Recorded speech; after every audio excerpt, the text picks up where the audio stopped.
Bro, we've all been there before. You consider yourself a strong person. You're mentally strong. You make it through everything. Everybody leans on you. As soon as a problem happens, you start thinking about the solutions first. You don't panic before they even finish the sentence. You start to anticipate, how do I solve this to keep my life calm, to keep their life calm, to keep the situation from exploding further and where it's probably about to go. We all know that person. We all know that man. You might be that man. But what I'm seeing today, the part that nobody really talks about, is that that person is silently falling apart on the inside. And if you can relate to this, they're falling apart because that person typically does not have a chance to feel. They have to feel by themselves. They have to be strong for so many people, and they've been doing it for so long. The human body is going to adapt, which includes the mind. They've built an entire life on the assumption that they can never put down this fixer cape, this savior cape, this be strong, build foundation so everybody can stand on top of me cape, but it's weakening them. I'm not saying doing that is weak, but it's weakening you to the point where you don't even know or understand yourself. You just know who you are in relation to solving problems. You don't know who you are in relations to how do I feel when things go wrong and I can't fix it, because typically you don't allow yourself to not have a solution. And sometimes you still don't even have a solution, but you run yourself ragged because this is not how it's supposed to be. I'm supposed to always have a solution. I'm supposed to always fix something. But that is what I want to talk to you about in this video. I'm not trying to make you soft, or I'm not trying to make you stop fixing the things in your life, because that's the type of person I am. I run my household and my life and my family where whatever is the problem, I seek out to fix it so that life can remain calm. But what I've worked on over the years is to know that it's okay when I'm not okay. And I could vocalize that I'm not okay and still show up for the things that matter. But I realize that I can't try to show up for everything, because at one point I was just the fixer of all things, at least in my mind, right? I want to show you something about what your strength is that you've probably never been told. Listen, don't get me wrong. I'm not trying to have anybody crying in the video, sitting around in a semicircle, kumbaya. I'm not going to tell you how to feel your feelings. I'm not going to tell you how to process those things. If you want to know how to process, you need to go to a therapist, right? But what I am going to tell you is how a strong person continues to break, because it don't look like breaking. That's the thing. When the strong person is breaking, it doesn't look like breaking. It's the slow erosion of feeling. It's the slow erosion of caring, because I can't care because if my emotions could cloud my judgment. And you go into the whole, that's just the over personification of toxic masculinity and things like that. We're not gonna go into that in the video. In this video, but when the strong person struggles, nobody sees it. When a strong person struggles, nobody sees it. When a weak person struggles, everybody sees it. He complains, he quits, he tells you he can't, but that strong man, he performs. Not just completing tasks, but he performs the character of the strong person. I'm good. And in fact, that boy is a liar. But he does mean it, right? He's not lying because he's saying that he's good, because that's the lie that he told himself. And he's convinced himself that pushing through, that is what discipline is. But my thing that I want to advocate for is your discipline. Did I make the mic? Oh, daily discipline should include caring about yourself. It should include searching to make sure that you're okay, or the things that you're not okay with. Because even as a man, when you continue to suppress those feelings, the emotions, the realness of who you are, you will end up exploding at some point, right? Like that, the provider, that rock, like the guy that's always holding the line so long that he just forgets the version of him that didn't have to do it, right? We all have a duty, right? I'm not saying that there should be a version of you which you should be relaxing and never have anything to do and sit around and twiddle your toes. I'm not saying that. But your work, you being a father, your job, any duty should not be your person. It should not be who you are, right? And if that's you, if your duty is your identity, just stay with me, right? trying to get better at this YouTube thing. I'm probably talking a little slow, but just ride with me real quick. Because what you think is strength might be the exact thing that is costing you everything, that's costing you mentally. You're showing up for everybody else. But if you confine yourself to death, clearly you're not fine, right? We've all said it. Like, just go. Because you gonna tell somebody, you're gonna tell your wife, your brother, your mom, baby, you work too hard. I'm fine. I'm good. President, my bad. I shouldn't have touched my. But you always say it, right? To your homeboy that asks, how you doing, bro? What you need? No, I'm good. I'm fine, bro. I don't need nothing. Look, shit, just another day. You know what I'm saying? Just making it day by day. You know, old school sayings, right? But the thing that we don't realize is that I'm fine, that I'm good. That is a daily job. That is a daily struggle, right? You're working it every single day. Somebody asks you something, I'm fine. And why is it a job? Because you're blocking out feeling. And I don't know about y'all, but have y'all ever wanted to cry? You wanted to cry, but it was somebody around you that you did not want to see you cry, whether it's your kids, whether it's your wife, whether it's a homeboy, that very judgmental homeboy who think nobody should cry, you're a man and blah. The corny guy, right? And you suppress that feeling. You are just sad. And you suppress that feeling that I'm fine, that you've been rehearsing for years, has successfully done that.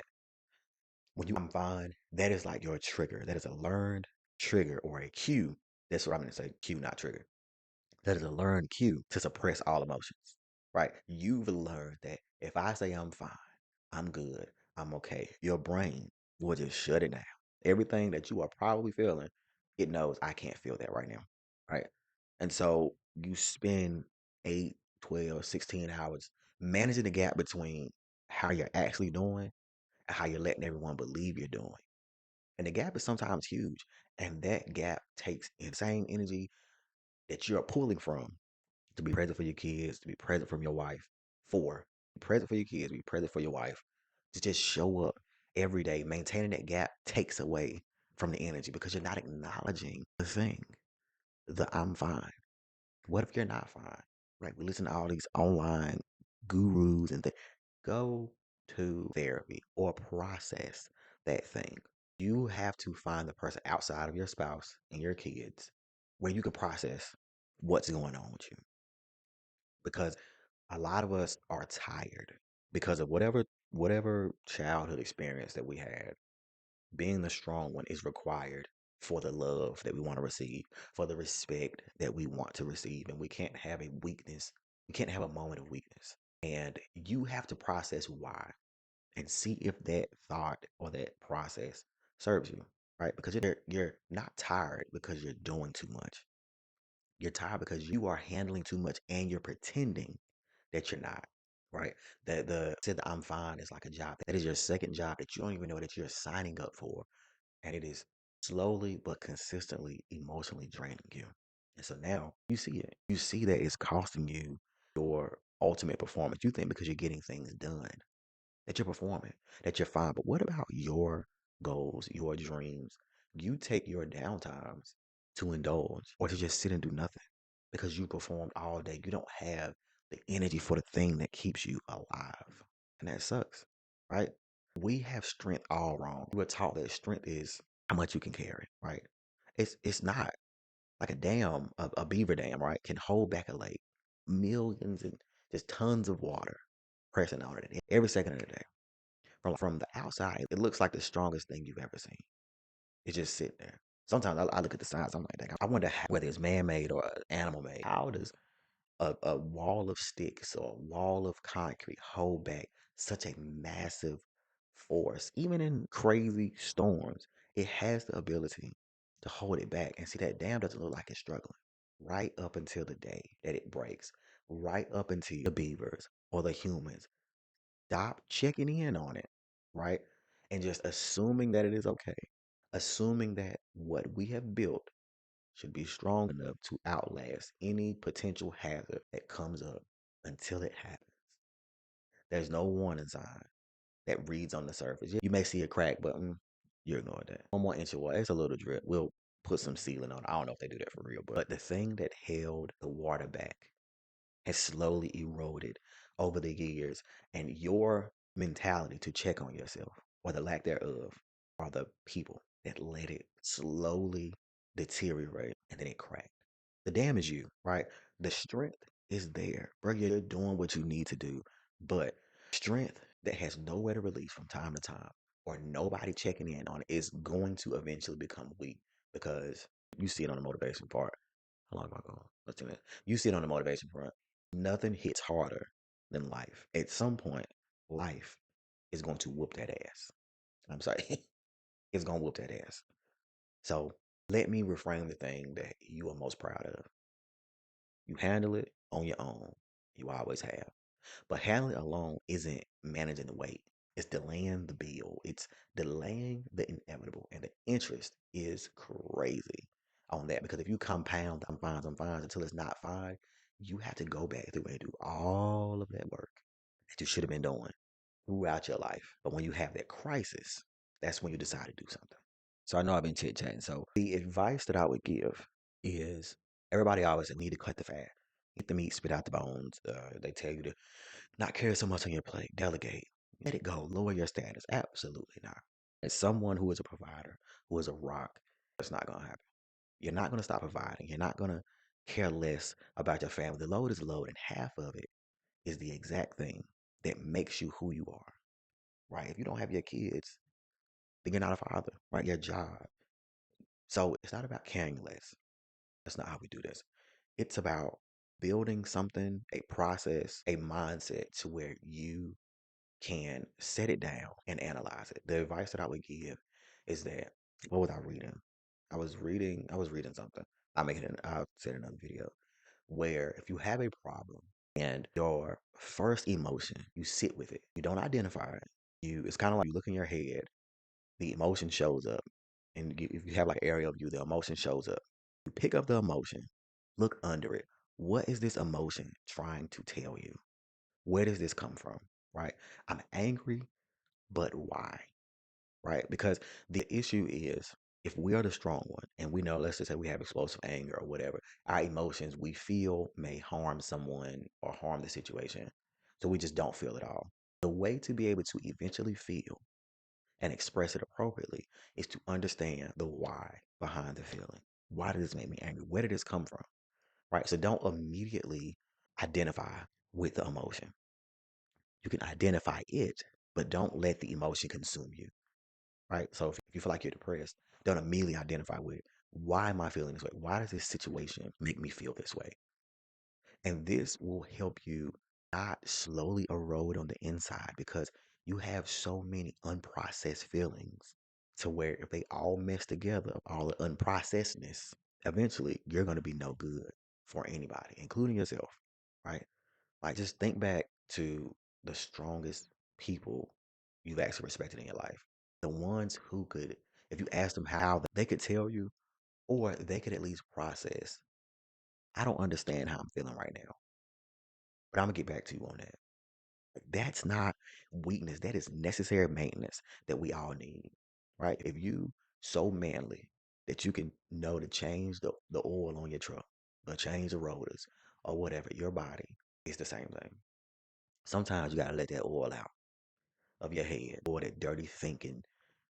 You have to release the emotions, the thoughts, the things that do not serve you, but process them. Don't just throw them out without understanding. How did I get here? So that the next time this happens, you know how to fix it, right? So either way, bro, you strong, right? That was never in question. You can care more than most people will ever understand or be willing to. People have always told you, man, that ain't nobody like you. You not hustle for your age or man, I don't know how you handling this, but strength, you can't sit down. That isn't strength. You are trapped. That is a dam holding back a lake with no release, and eventually the dam will break. I don't know how many of y'all work out, but have you ever just tried to hold a weight? Just the entire gym session, just that one weight. Eventually, it will fail. Strength has to have a release. Even in working out, you repeat reps, right? Strength release. And in that time of healing, that is where the strength comes from. The increased strength comes from the healing, not even the action that you're taking. It comes from the rest and the proper care and processing is where the strength increases. So either way, This video getting a little long, but find your people, find your person, find your tribe. And if y'all want to get back to talk, y'all know subscribe. I want to create a space where we can come and have healthy conversations in the man space. Of course, eventually I want to create peer support groups for men to be able to get together all across the country and actually process real things, just become better. So, of course, if any of this landed a little too close, I'm not going to apologize. But hey, be honest with yourself, subscribe to the channel, and I look forward to seeing y'all in the next video. I rock with y'all. We all gonna get better together.